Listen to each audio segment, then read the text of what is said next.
दोस्तों, हर इंसान अपने जीवन में कभी ना कभी ओवर थिंकिंग का शिकार होता है या उससे गुजरता है और उससे उबर भी जाता है।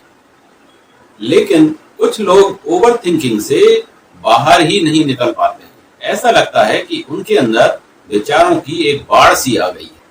कई बार तो ऐसे लोग ऐसी ऐसी कल्पनाएं कर लेते हैं कि जैसे कि कभी उन्हें किसी जर्नी पर जाना है, किसी ट्रैवल पर जाना है, तो उनके मन में ये विचार आने लगते हैं कि कहीं आगे जाकर एक्सीडेंट ना हो जाए। इसी में के बारे में सोचने लगते हैं। ऊट पटांग बातें उनके दिमाग में आती रहती।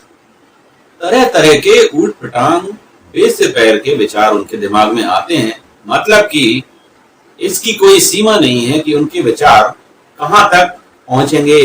इससे साबित होता है कि ओवर थिंकिंग अगर आप कर रहे हैं या कोई भी इंसान ओवर थिंकिंग करता है तो वो किसी भी काम को कर नहीं सकता है और काम नहीं कर पाएगा तो वो उस सफलता तक कभी नहीं पहुंच पाएगा जिस तक कि वो पहुंचना चाहता है।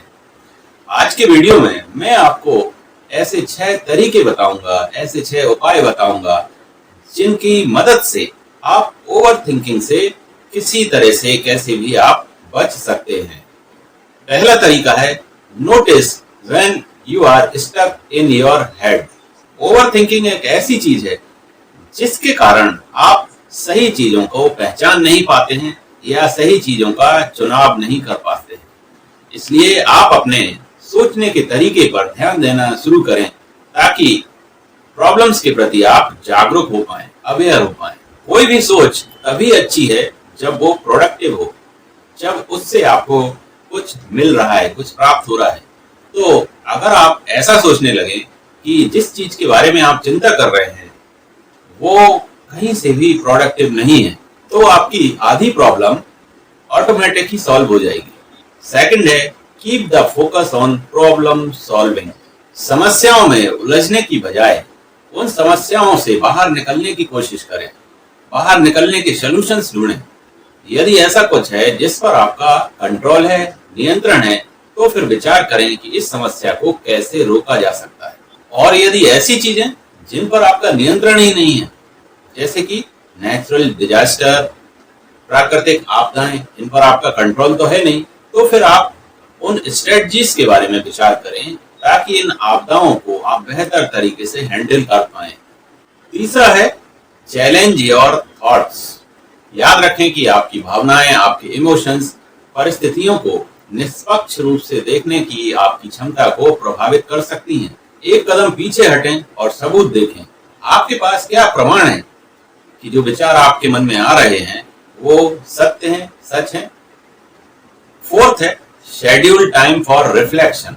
अगर आप लंबे समय तक अपनी समस्याओं में ही उलझे रहेंगे तो प्रोडक्टिविटी कैसे आ पाएगी। आप सोचें कि चीजों को अलग तरीके से कैसे किया जा सकता है। अपनी योजना में संभावित नुकसान को पहचानने से आपको अपनी योजना की सफलता हासिल करने में मदद मिल सकती है। अपने डेली रूटीन में 20 मिनट सोचने के समय को निर्धारित करें और इस दौरान इन 20 मिनटों में आप जो कुछ भी करना चाहते हैं, जो कुछ भी चाहते हैं, उसके बारे में विचार करें, मंथन करें। और जब आपका सोचने का समय समाप्त हो जाए उसके बाद ही आप किसी और चीज के बारे में विचार करें। जब आप निर्धारित समय के बाहर विचार करना शुरू करते हैं तो फिर अपने आप को याद दिलाएं कि आपको अपने दिमाग में उन मुद्दों को हल करने के लिए अपने सोचने के समय तक का इंतजार करना होगा। पांचवा है लर्निंग माइंडफुलनेस स्किल्स। माइंडफुलनेस आपको अधिक जागरूक बनाने में मदद करती है। किसी भी अन्य स्किल्स की तरह माइंडफुलनेस के लिए भी अभ्यास की आवश्यकता होती है। समय के साथ यह ओवर थिंकिंग को कम कर सकता है। माइंडफुलनेस स्किल सीखने में आपकी सहायता के लिए कई सोशल मीडिया प्लेटफॉर्म्स हैं, जैसे यूट्यूब पर आपको वीडियोस मिल सकते हैं, बुक्स होती हैं, आप अलग अलग तरह से सहायता ले सकते हैं। छठवां है चेंज द चैनल। अगर आप यह कोशिश करेंगे कि किसी भी विचार को आप रोक सकते हैं तो बैकफायर हो सकता है। जितना अधिक आप इसे रोकने की कोशिश करेंगे तो जैसे कि मोबाइल में पॉपअप मैसेज आते हैं, उसी तरह से वो विचार बार बार आपके माइंड में आता रहेगा। इसलिए इन विचारों से अपने दिमाग को डाइवर्ट करने के लिए अपने एक्टिविटीज को बदल लें ताकि आपका माइंड दूसरी तरफ डाइवर्ट हो पाए। एक्सरसाइज करें, अपने फ्रेंड्स के साथ समय बिताएं, अन्य दूसरी एक्टिविटीज करें। कुछ अलग करने से नेगेटिव थॉट्स की जो बाढ़, जो विचार आपके माइंड में आ रहे हैं, उससे आप बच पाएंगे।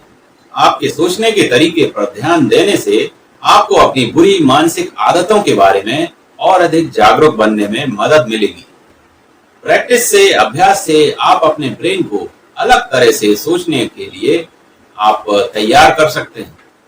समय के साथ चलने से, स्वस्थ आदतें बनाने से आपको अपने मानसिक विकास में मदद मिलेगी। तो दोस्तों, मुझे उम्मीद है कि इन 6 तरीकों से आप ओवर थिंकिंग से कहीं ना कहीं बच पाएंगे और आप अपनी लाइफ में सक्सेस या गोल्स को अचीव कर पाएंगे।